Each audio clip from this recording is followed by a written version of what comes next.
This is True Stories, podcast number 2. I'm your host, James.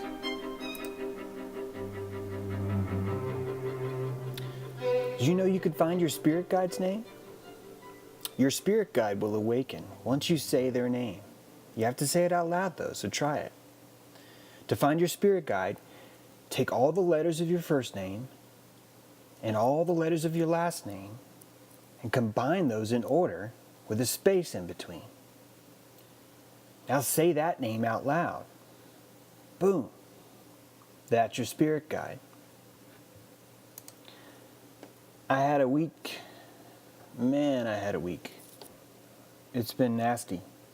But lots of social media infighting. Lots of propaganda that we're fighting. Lots of propaganda I feel like I have to push back on. Man, it's been rough.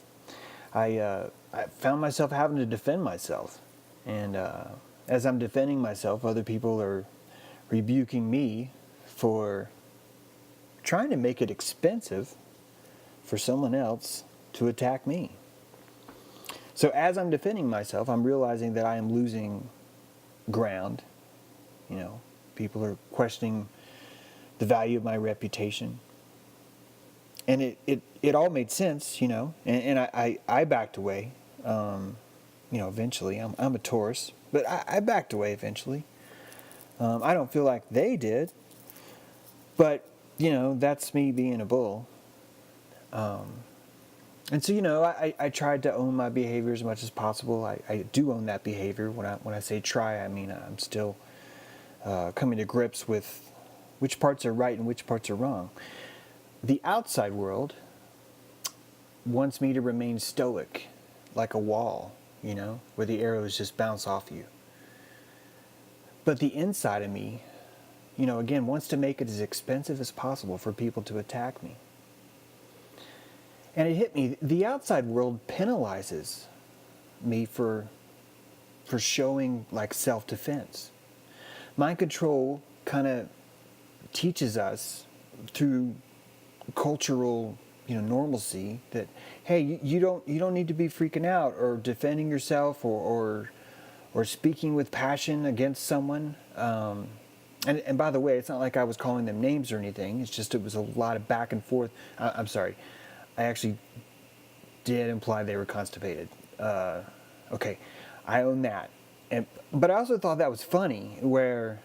But I could see that's bad energy. See, this is what I mean earlier when I said I need to own this stuff. But there's still something in there. There's something inside of me that really, really likes the fact that I'm defending myself. It's an interesting joy because it's joy that I only feel inside, not outside. Because outside I feel how expensive it was to do that. It makes you wonder why we admire people that are immune to insults. Like, I get that we are supposed to admire them, and it is admirable. But these people are living in a battle tank. They don't show the world their feelings, and we're rewarding them for that. It's great to reward those people for that. I have no problem with society deciding what's virtuous. But there's so much dissonance out there. I want people in my life that bruise like I do. I don't want to have to guess what they're feeling. I want to build trust from that. I want that empathy, telepathy happening. And when someone's vulnerable, it's contagious. And I want someone to reward me for being vulnerable, for showing the pimples in my ass, for looking back at someone who's attacking me and not caring what other people think, caring what I think, and making that the most important thing. I'm not saying I'm right. I'm not saying that's the Buddha thing to do. I'm just saying that I think it sucks that we're rewarding society for their ability to have Kevlar, to form that outer husk. That's what's considered sophisticated. It's just something that made me wonder. It's weird. It's weird that we call the people that wander around in loincloths, that live off the land, they live barefoot, they're vulnerable. We call them savages compared to the guy in the three-piece suit who doesn't feel a thing when someone accuses him of whatever, right? Just something to think about. Because it sure made me think. That was how my week went.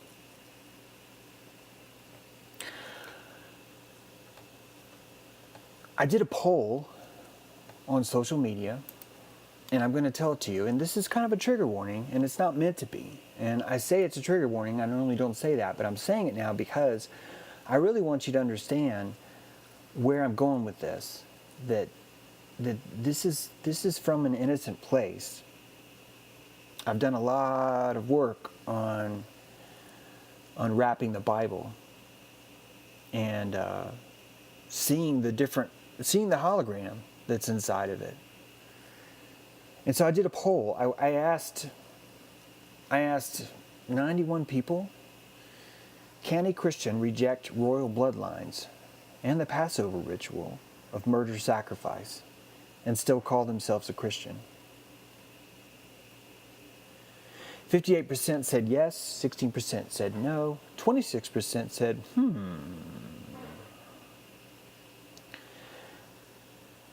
The idea here is that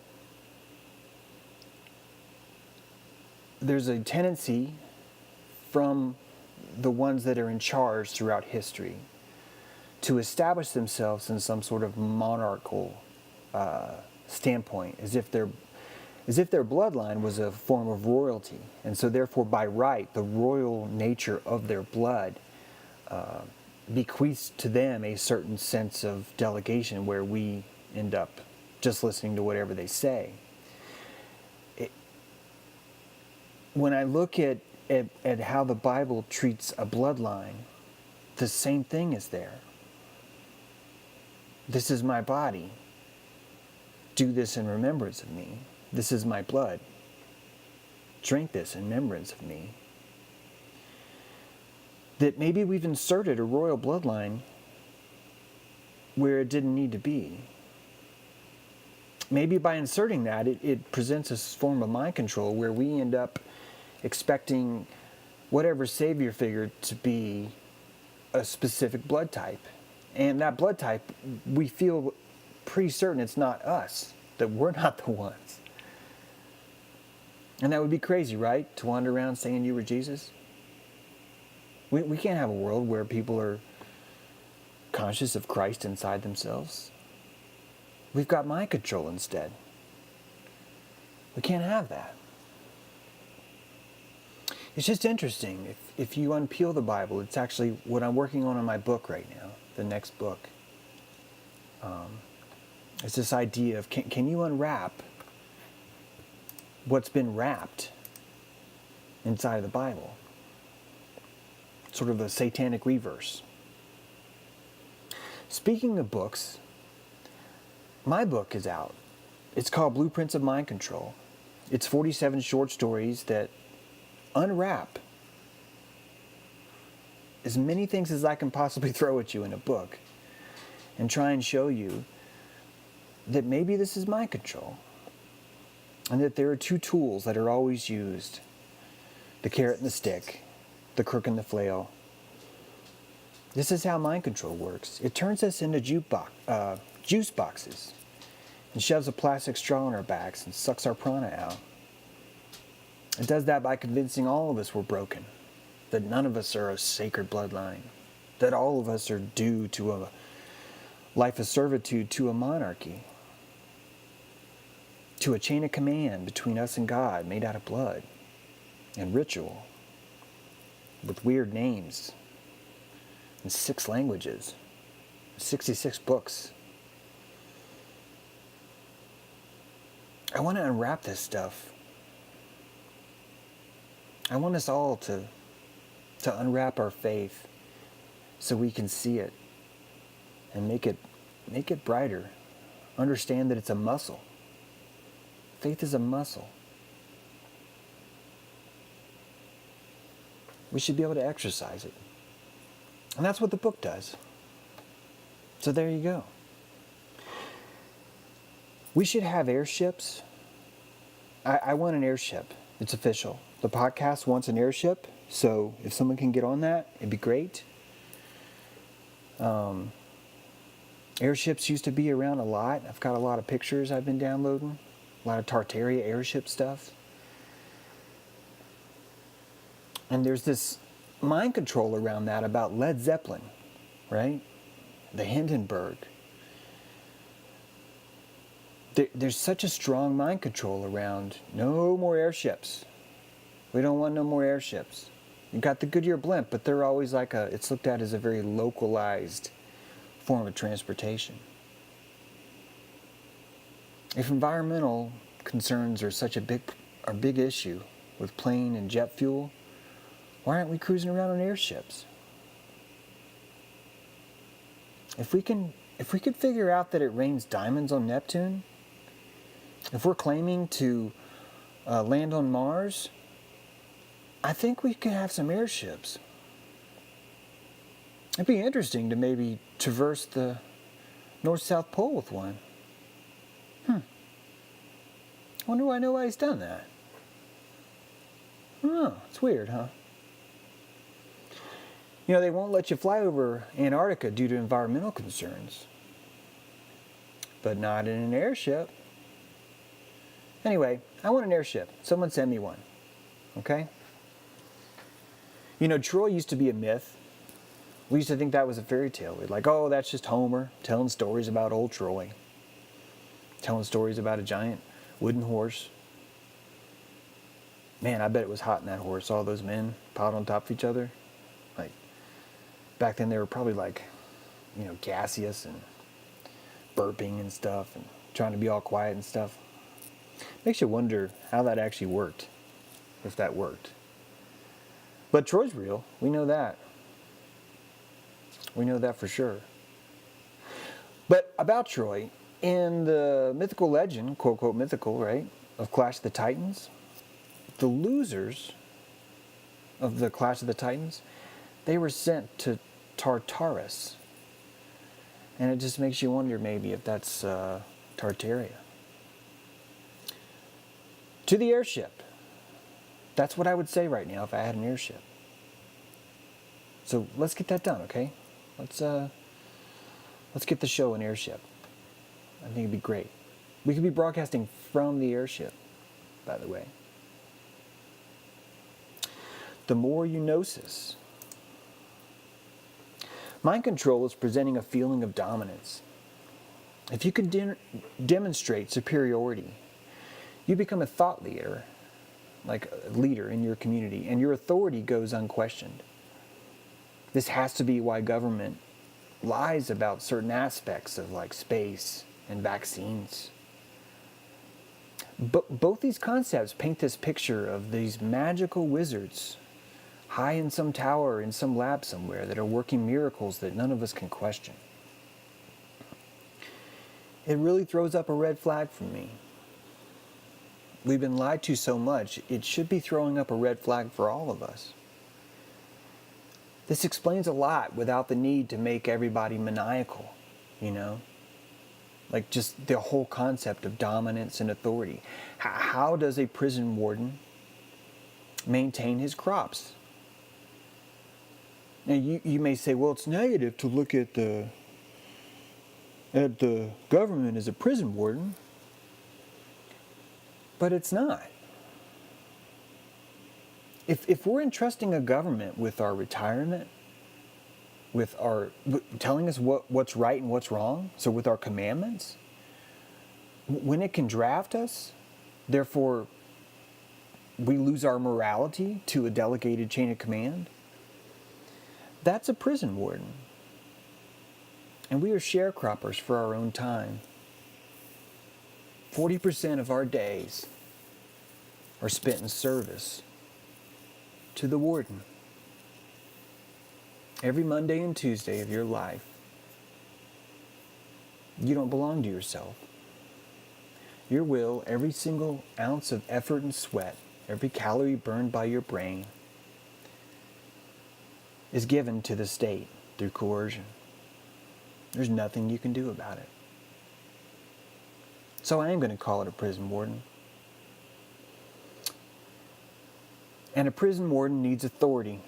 It needs to demonstrate dominance. And that's why guards walk so high above the prison, brandishing big rifles. It looks badass up there. It looks menacing. It makes it clear that there's a demonstrable form of superiority. And that illusion is the art of mind control. It works every time. Every single time. Here's something interesting. You know, I should almost not even say this because of the poll, because I don't want to rub anybody the wrong way. But I love the Bible. I love looking at it. I love interpreting it. If I had a stipend in my airship, I would take Hebrew and 6 months and just really see if I could learn how to read that, like interpret that by myself. I've done a lot of there's a lot of great YouTube stuff out there and it's interesting, but it's also daunting because there's so many levels and you need practice. You need to keep practicing. And it's great to have a guide, that can tell you, wow, no, he did not say the carrot cake is holy on the Sabbath. There's going to be mistakes like that, and it'd be helpful to have someone to help. That's why we need this campground, folks. That's why we need the airship. We need a campfire, and at campfire, I'm going to be speaking Hebrew for a couple weeks, just because, hey, I really want to learn all the different Gospels in all their original languages. Speaking of which, I did a search on the Bible because my friend Randy Moggins, who had me on his show, Off Planet Media, posted something interesting about Baal, apostrophe A-L, Baal, the Moloch dude. And Baal translated means Lord. I was like, what? But yeah, it actually translates to Lord. And, Lord is used 6,674 times in the Bible. And the Gospels are a beautiful, important truth. But they also have a thorny vine that's wrapped around its trunk. The bearings of these fruit, of the Bible's fruit, have been constricted. Imagine how much richer they'd taste if we could unwrap that lemon peel and look at it closer. That husk grew through all these years of propaganda and coercion, through our compulsory education, through Rome, through Constantine, through the Roman Catholic Church, King James. Most people don't know this, but King James' first book was called Demonology. It was a book that actually explained and justified how to interrogate a witch. Now, I do not think that the rumor that Christians were the ones that were going around killing people in the Crusades, I think it was more like psychopaths, and history wrote them as that, marauders. But those marauders aren't in the past, are they? Those marauders are still right here. They're running our prison. You know that. I keep waiting for everyone to realize countries aren't real. I can't wait for people to understand that our leaders are basically like a maitre d'. Maybe a better analogy is that they're like a waiter in our section, you know. We're the customers in that section. And we throw food at the section called Germany, and they throw food at us. And they each have their waiter, but they both go back into the kitchen. And they both get food from the same plate. And when they bring you a bill, that money goes into the same register. But we don't care so much as long as everybody eats. And that's not a slay on us. It's just mind control. Hypnotism is the art of extending focus. If you can extend someone's focus for 17 seconds, I'm just making that number up, by the way, don't quote me, you're going to find that that person's going to be deeper into that trance. That trance is something that can happen even with the sound of a voice. If you wanted to enter a trance, it's going to only happen by writing that thought form.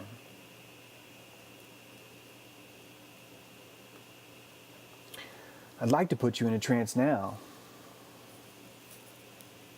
but I should probably put a trigger warning on it. I was explaining this technique to someone on a podcast the other day, and someone came in and accused me of trying to program them, which is fair. I'm offering you a chance to listen to a set of programming instructions. And these programming instructions would put your center closer inside yourself. Just like the bad week I was having, where if I was outside myself, I would be honoring what everyone else wanted me to do and get into my tank and not defend myself. But with this trance, you could listen to my voice and realize that there's something really beautiful about putting yourself back inside your own cockpit, but remaining vulnerable and doing what we under mind control call being savage. But savage in the way of just being vulnerable. And you're vulnerable when you show your ass. You're vulnerable when you're upset. You're vulnerable when you convey your feelings. When this person was attacking me, she claimed, well, your feelings shouldn't you shouldn't be showing feelings. That shows that you're weak. And my response to that was, well, I think feelings make me human. I don't think that human is weak. I think human is awesome. You know who doesn't show feelings? This wasn't on the tweet, I'm talking to you now. You know who doesn't show feelings are reptiles. Reptiles are bulletproof. Reptiles eat their young. I'm a mammal. I'm a complex carbohydrated mammal with an empathy computer. And so are you. And that's a good thing. That's a really, really, really good thing. Did you know that HBO, the show Game of Thrones, there are 8,002 characters on that show that no longer have male genitals? It's crazy. It's like 3 men, 0 penis. Now, people love that show. I love that show. It's a great show. But I'm telling you, there's some mind control in there. I can still love the show and tell you about the mind control. In fact, I think you'd enjoy the show more because you would understand, well, this is interesting mind control. It actually would make you enjoy it less, actually, because you'd start to realize, okay, that's stupid. There's a 7-year-old wielding a broadsword. How does that happen? So I get it. Maybe I shouldn't talk about Game of Thrones anymore. But 8,002 people, 8,002 men have no genitals. I just want to point that out. It's something to think about. Speaking of hard weeks, got into the vaccine thing because the Joe Rogan interview, and the NPR article both came out, and meanwhile they're trying to censor, more about the vaccine education. I am a fan of vaccine choice. I believe in informed consent. I believe it's not possible to receive medical care without informed consent. I believe that without informed consent, a doctor is committing malpractice. I have to say I believe that because it used to be that other doctors believed that, but there's been a change in that tendency lately as we insist on the magic of a scorpion. Imagine a voodoo doctor came up to you in a white ceremonial robe and he looked at you and he said, "Hey man, I got a magic scorpion in my pocket. You stick your finger or stick your hand in my pocket and that scorpion is going to prick you. Yeah. And when you pull your hand out, it's going to prick you, but you're going to be invincible. Yeah. That's the ticket." It's kind of weird, right? It's interesting how the mind control wraps around us. The fight I got in, one of my points was about mercury, and someone insisted, well, there's no mercury in vaccines anymore, but the flu vaccine still has thimerosal. And if I was marketing mercury, I would rename mercury thimerosal. Who would want mercury in their body? That's insane. Crisis averted by calling it thimerosal. It's interesting how vaccines are just as safe and effective today as they were back when they had mercury in them. I believe in informed consent. I used to work with animals. I had the rabies vaccine. I thought it was very important. I think if you work in a hospital, you're going to want to get the Hep vaccine. I also think that I'm not qualified to tell you what you should get if you work in the hospital. This is kind of my point. I just think about it, and it's like, well, I'll probably get that too. And, there would be others. I'm fully vaccinated. It was done to me in the Navy. But people get really mad when I talk about this stuff. And I understand that because it ties into the placebo effect. It really does. An injection placebo is like 10 times more potent than a placebo of like a white pill. A white sugar pill with no writing is the least effective form of placebo. Below that would be like if you were to eat a plant leaf or something, and you were to be told this has a medicinal value.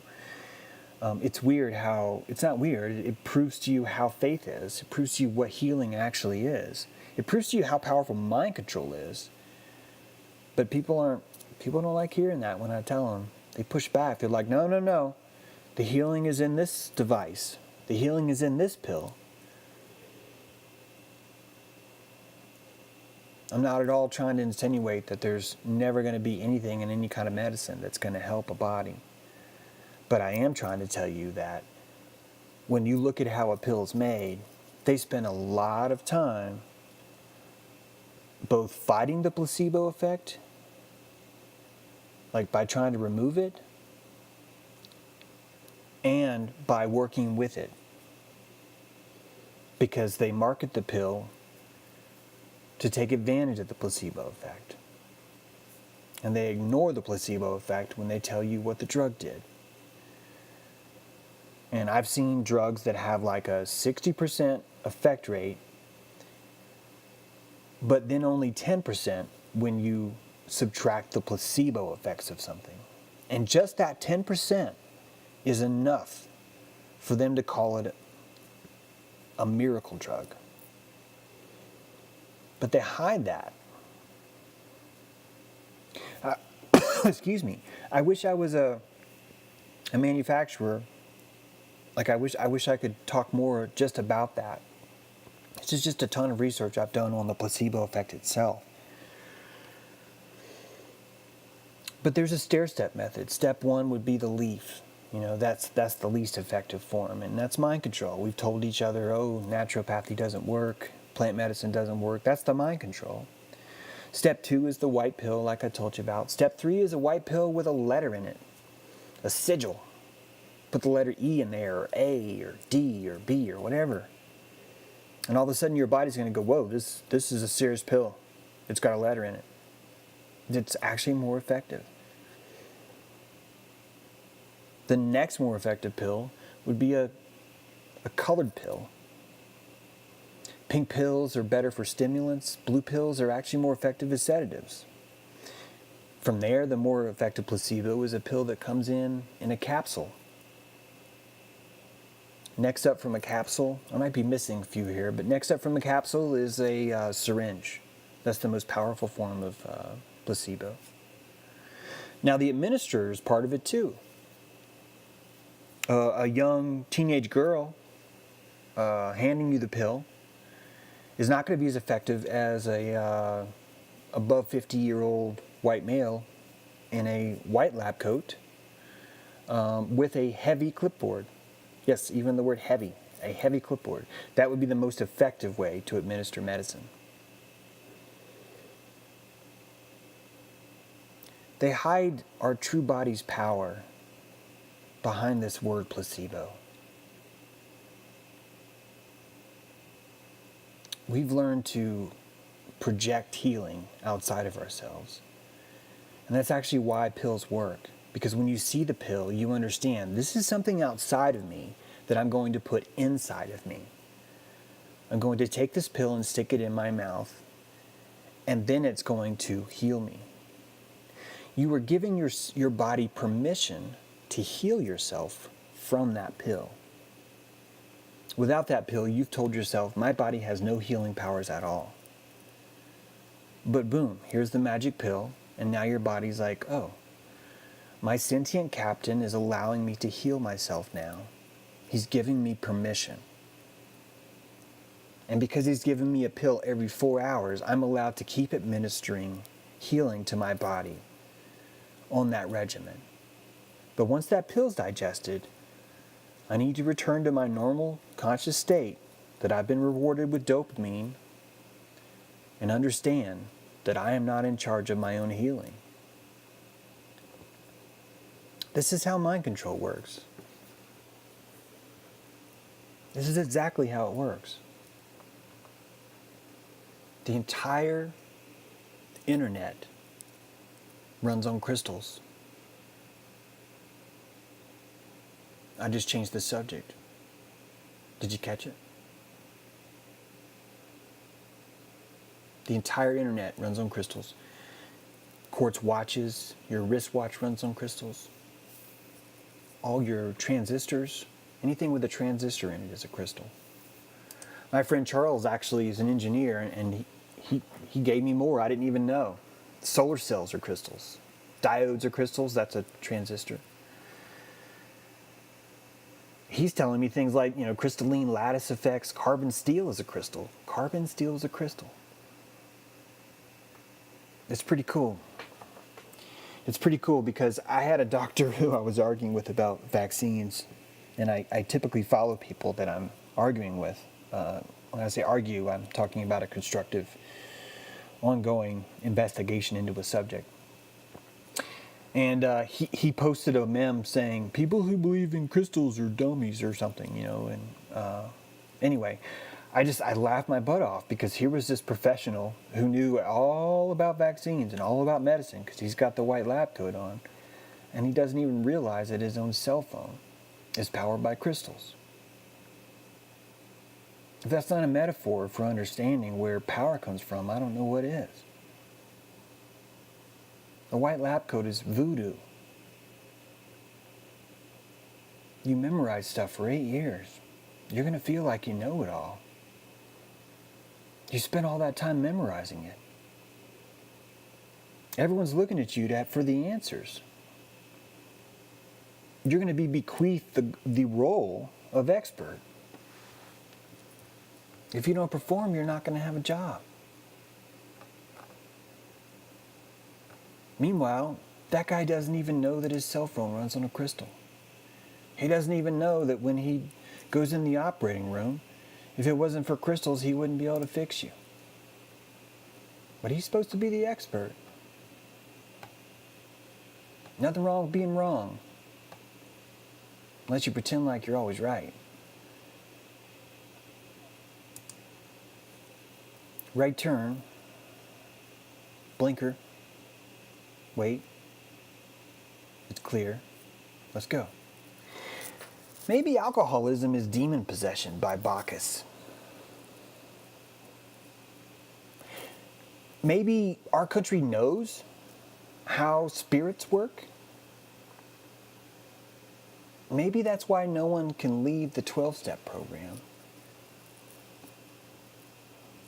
Maybe they're treating this in the wrong way. The Super Bowl is a festival to Bacchus. The entire event swarms around the spirits of alcohol. If it's not possession, why do we call alcohol spirits? Why do we push it on everybody in our society?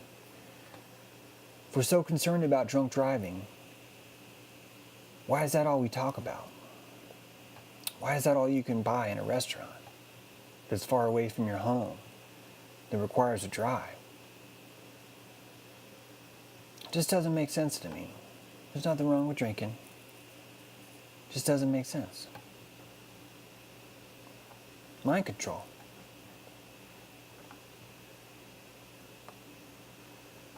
There's a cobra in your couch. There's a cobra in my couch. America's couch has a cobra in it. And every time we vote for something, or someone, and every time we pay a tax, we're nodding our heads saying, yeah, man, I'm okay with that cobra being in that couch. That cobra is dual citizenship. We can't afford to have anyone in Congress who's a dual citizen. It can't happen, y'all. There is no America first if we're in a relationship with another country. You know that. I know that. How come our politicians don't know that? Maybe because we're living in a prison. Maybe what we think is freedom is just a sigil. Maybe the archetype of a flag is just something that's been entrained and charged with the word freedom. And so no one is able to even process what it means when someone like me says, maybe this isn't the land of the free.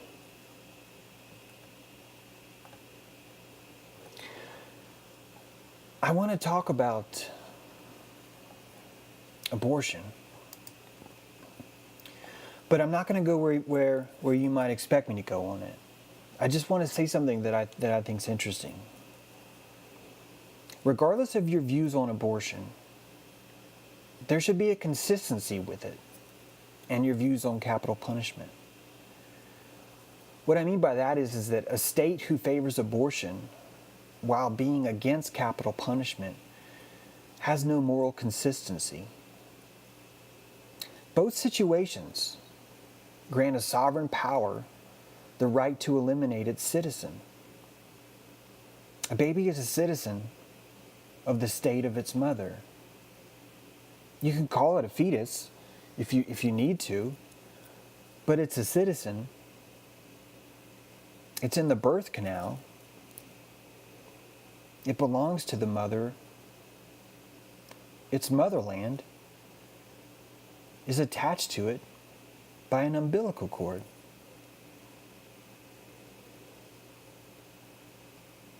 If a mother can banish its citizen, a state can banish its citizen. If a mother can't banish its citizen, a state can't banish its citizen. I'm not saying you have to believe that, but I just think that we need to be consistent. I think the more consistent we are, the less dissonance is going to bounce around. I think it'd be great if we understood how amazing a baby is, though. And I think it's mind control to turn a baby into like a penalty or like a burden or like a, yeah. It reminds you of like a couple where all of a sudden someone in that relationship feels like the other's a burden. It turns something magical into something tainted. I think that was done to us on purpose as a form of eugenics. I also think it was done to us by some sick people that really get off on the idea that an incinerator that takes medical waste is basically ball, still burning today. I think there's something to that for sure.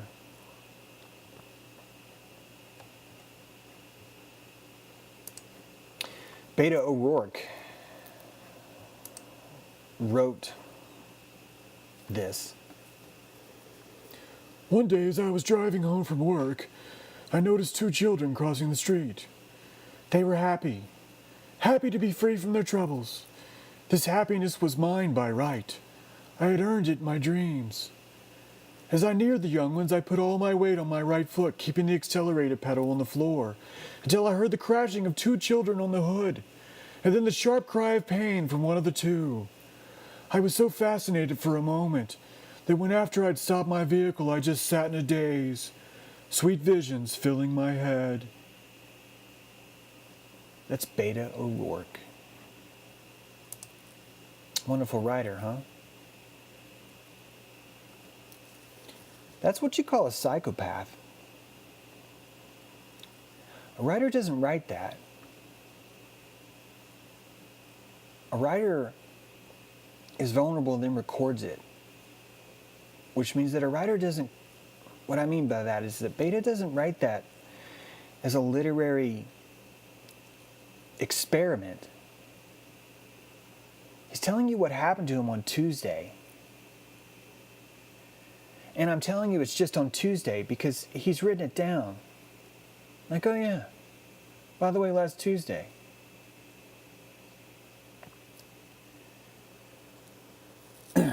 Here's a passage I wrote about the same subject. This is from my book, Spell of Six Dragons. Life-changing events rarely blink, check engine. I was 17. My mission was to propel pies through space and time in less than 30 minutes. Music exploded from my speakers. Hills bounced up and down as I screamed through the wind in a metallic blue wagon. Distance was the enemy, and I was the destroyer. He was maybe 10 as life walked him home. His sticky feet clung to a brief and narrow shoulder. No homework caused his backpack to swing gleefully. In his mind beamed a lighthouse made of dreams of Fruit Loops and Scooby-Doo. His little tugboat had almost pushed himself home. One more hilly bounce and I came barreling behind him. My fender screamed the sounds of bloody murder as I squeezed the wheel like a petrified cobra. Stiff and straight from spine to brake, I forged myself into a steel girder. Somehow I missed him, yet my mind recorded my heart and soul smacking him square with my bumper. My chassis sent his flesh-filled body sailing into a row of mailboxes. I could hear his baby sister screaming behind a front porch window. Her mother rendered wretched in a liquid pile of molten. I watched a father turn scarecrow, hung inside a bag of skin, stuffed with his own son's obituary. Life is so much more than a box of pizza. Forever I remember those inches, when life swiped its sizzling claws, and I saw its fangs drooling with brevity.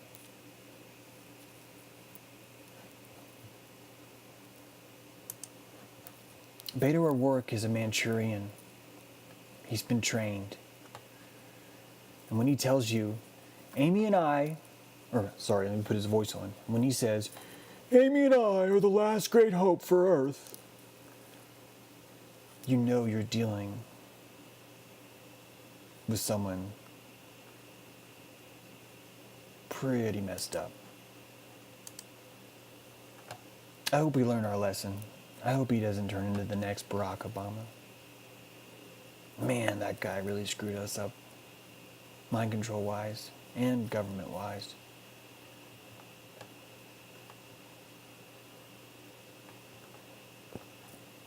My friend Beast posted a picture of a photon, and it's an iron cross. It's fascinating. Like, if you look at it, it's an orange iron cross. That's what a photon looks like. We got to talking about this cross and how the Great Pyramid is this iron cross kind of folded up. Imagine yourself kind of picking the center of it and pulling it straight up, and it would fold into the shape of a pyramid. And it got me thinking about dimensions. I think they tell us dimensions and are kind of wrong.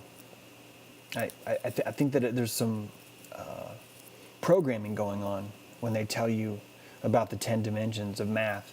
Math has 10 dimensions, but that doesn't mean that our universe has to have 10 dimensions. But anyway, here's what I mean. When you're programming a game, as a programmer, a video game will have its entire 3D world built up in triangles. The entire scene is rendered in millions of triangles. And those are made at different angles, at different shapes, and they form a solid world that you think is real. When you're looking straight at the camera into your game in a still frame, everything can be done in 3 dimensions. Meaning that you can show the entire scene that has a width, a height, and a depth to it. So that means the 4th dimension is time, because we can crawl through time. And the way that time manifests itself is through space. Space and time are tied together in the 4th dimension, because you can walk to a different location in the scene and you're going to see a whole new set of millions of triangles making up what it looks like from that perspective. Therefore, time itself becomes this dimension of infinite quantity, in the sense that, or almost infinite quantity, because you're going to be able to move your camera to any other spot in the world and you're going to see something different. That literally is the dimension of time stretched across 3-dimensional space. If that sounds confusing, hopefully it'll get easier when I tell you that the 5th dimension is interesting. The 5th dimension is free will. Because not only can you move somewhere in that world from a specific place, from a specific time, and see a specific set of triangles, but now you have free will to decide where in time you're going to place yourself, and at what space in time you're going to be, and how long you're going to stay there.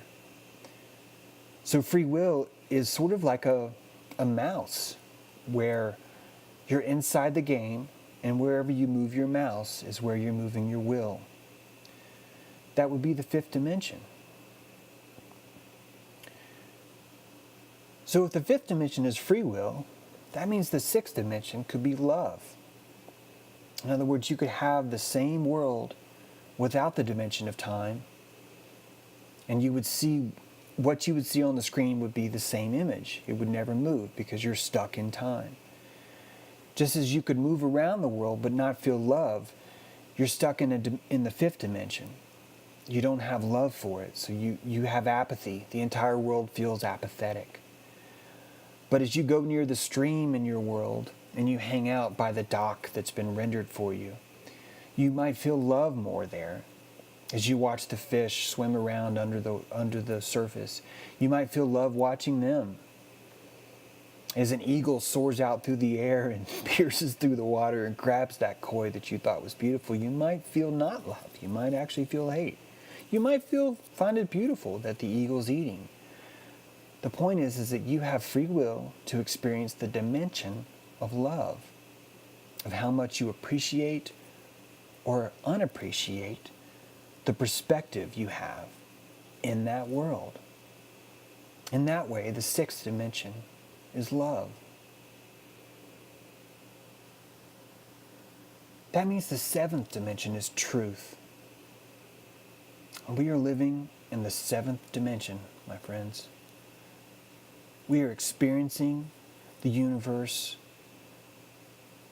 where it has a spectrum of truthfulness and deceit. Truth itself is its own dimension. And that's why when you're listening to your warden tell you about how safe and effective a scorpion is, you have a new mouse that's given to you. It's your intuition, and that mouse allows you to navigate the world through the dimension of truth. And that really is what the definition of alchemy is. That's what we're all doing here. We're spinning facts into gold.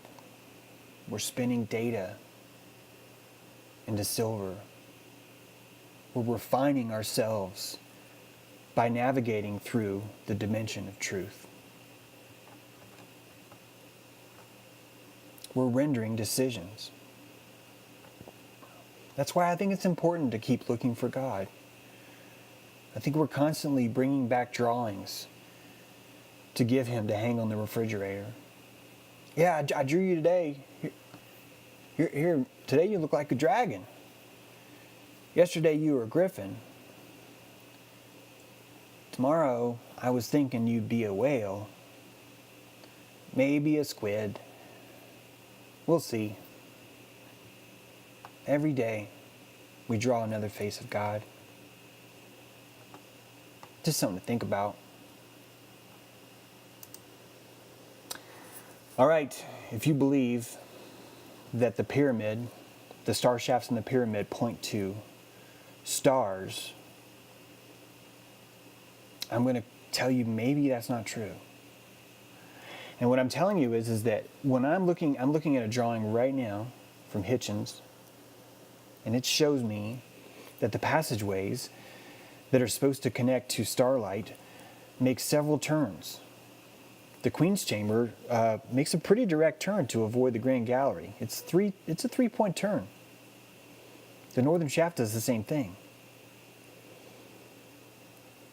It's sure they could still be like pinnacles of starlight, but man, it sucks that they have to take 3 corners. I bring this up now because Graham Hancock, who's a hero of mine, keeps talking about asteroids slamming into Earth. He keeps talking about ETs from outer space building pyramids and stuff. Well, he doesn't say it, but he's constantly hinting at it. It's like this Project Bluebeam whore that just keeps pushing that narrative. But he doesn't tell you that the shafts bend. He doesn't point out, well, wait a minute, there's a 3-point turn. Nor does he point out that the shafts aren't even open. But growing up, I was completely hit every day on the History Channel with, and Osiris let his photon penis eject into the hymen stone. You know, that kind. And it's just like, what if it was something else? I mean, it's got 3 turns in it. So what if the shaft was something else? And I actually can't remember his name. I'm so sorry. But some dude is talking about this idea of a granite ball that could roll down the shaft. And that granite ball, once it rolls down the shaft, would like break the seal in the Queen's Chamber with enough speed. And so maybe the pyramid is the ark. And I'm not trying to say, oh, I'm the first person to come up with that. But hear me out for a sec, because the Bible only mentions Heliopolis. It doesn't mention the pyramids in the Bible. But Heliopolis is like 20 miles north of the pyramid. So it's not like someone was at Heliopolis and didn't see a pyramid. Yet that pyramid wasn't mentioned in the Bible. And it's interesting that Socrates went somewhere. He went somewhere to learn sacred knowledge. Maybe he went to Luxor. in the Temple of Man. Maybe he went to the pyramids. Maybe those things were left out for a reason. Maybe there's some mind control there. I'll tell you what, asteroids are. Keep telling us over and over, asteroids called the Younger Dryas period. We don't have any proof of that. There's not one proof of that. We even have a national park called Asteroid or Crater or whatever National Park. And there's not one trace of a giant rock that fell in the sky. Could have just as easily been a giant bubble bursting like in Fantasia. You know, those big old soup bubbles that are bursting like lava bubbles. Could be that. My friend Joshua says it could be a tree chunk. I love that idea, but I think it's just a bubble bursting. This notion that there's a panspermic asteroid hurling at us, it's going to hit any minute, it's going to wipe us out, pushes this notion that we're fornicating pond scum that crawled our way out of the murk on one leg and humped our way into a monkey. It's the stupidest idea I've ever heard. The Big Bang doesn't even address cosmic homogeny. It can't even address this simple things like that. This stuff's mind control, guys. It's complete mind control. You know what it feels like to be spinning 10 times the speed of sound? And on top of that spinning, you're twirling around the sun. And that sun is whipping around a meaningless arm of another nameless galaxy, completely surrounded by a vacuum. It's like a crazy form of self-abuse, thinking stuff like that. And it doesn't even make sense. Like, it doesn't even make sense. Mind control.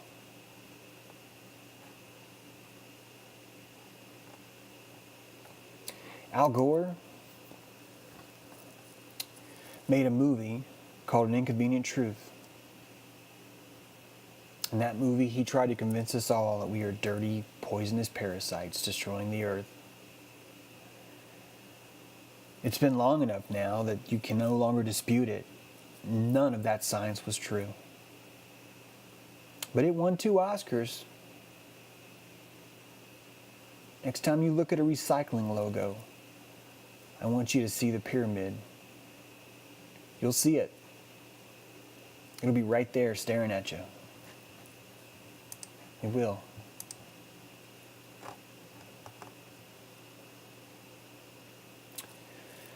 My latest article's out about Perseus and Medusa. I can't believe that I ended up on the side of Medusa. But when you put that story together, my God, talk about golden child and scapegoat. Before Perseus even left, he was rewarded for his prize. He was given golden shoes. I think it's like beautiful virgin chicks, you know? They're like, hey, here's some new shoes. So, you know, we got some basketball shoes. He got a magic shield so he could see himself. So he's all looking all dapper. They gave him a helmet, a magic helmet of Hades that turned him invisible. And then they praised him already as the hero. Then they told him, hey, don't come back without a bag in your head, you know, without a head in your bag. You got to bring me that head back. Meanwhile, Medusa, she was from Heliopolis.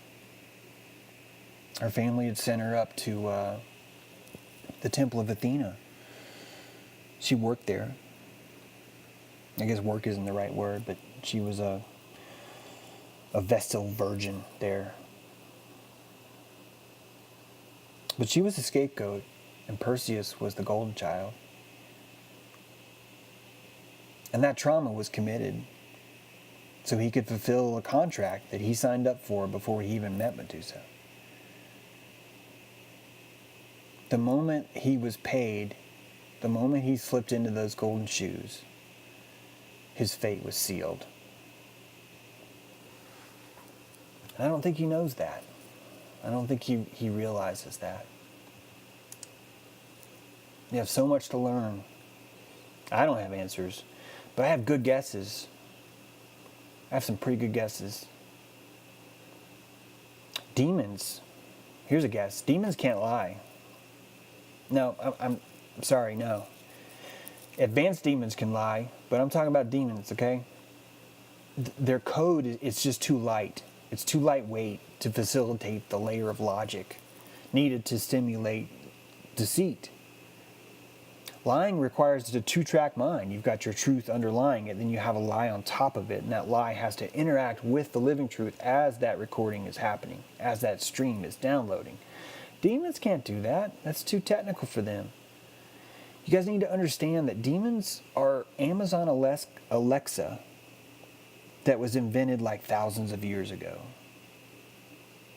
Us, a long time ago, invented an Amazon Alexa, and we had our own version of Tesla, and Tesla installed the Alexa inside the earth. He put it inside the crystals that lie inside the mountain. And these photons bounce around, they're trapped in there, they're absorbed, and it's computed. And just like I could be in my mom's kitchen and say, play Freeman TV, and Amazon will play Freeman TV. You can be outside and you can activate Alexa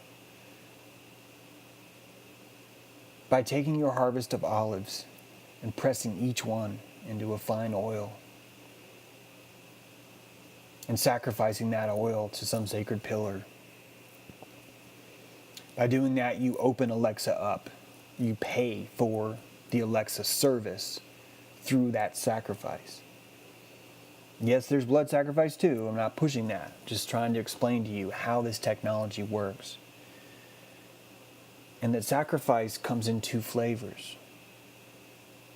There's some psychopaths out there that think that sacrifice means to take something else, like something alive, and kill it. But those are people that have done what Medusa has been claimed to do. She turned her entire world to stone. And if you're going to sacrifice your own son or your own animal or your own family or your own town, you're turning them to stone. And you're becoming Medusa yourself. But there's a different kind of sacrifice, isn't there? There's a sacrifice of one's own energy or time or effort. When people would come to the temple of Athena where Medusa worked, this is before she was turned, before she lost her head, she was beautiful. Awkward, but beautiful.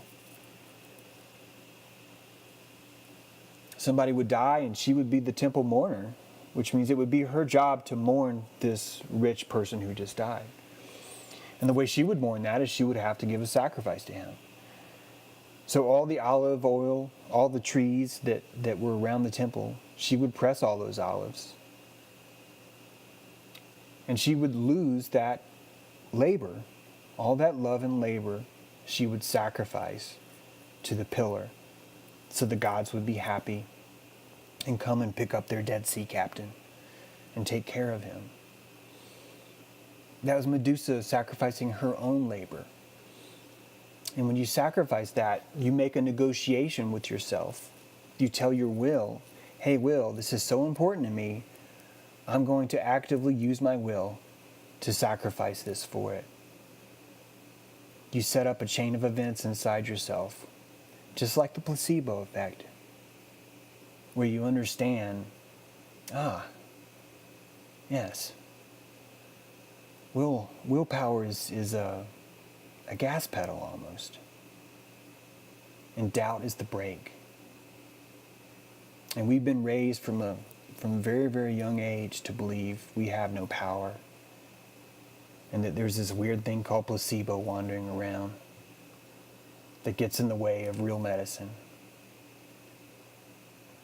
And demons are just evil satanic beings that are here to kill us, when the word used to mean divine spirit. Da Vinci was possessed by demons. Our genes are possessed by demons. Psychic energy is all around us. It's the Jungian archetypes manifesting themselves in the dimension of truth, love, time and space, depth, height and width. We are all part of this same ether.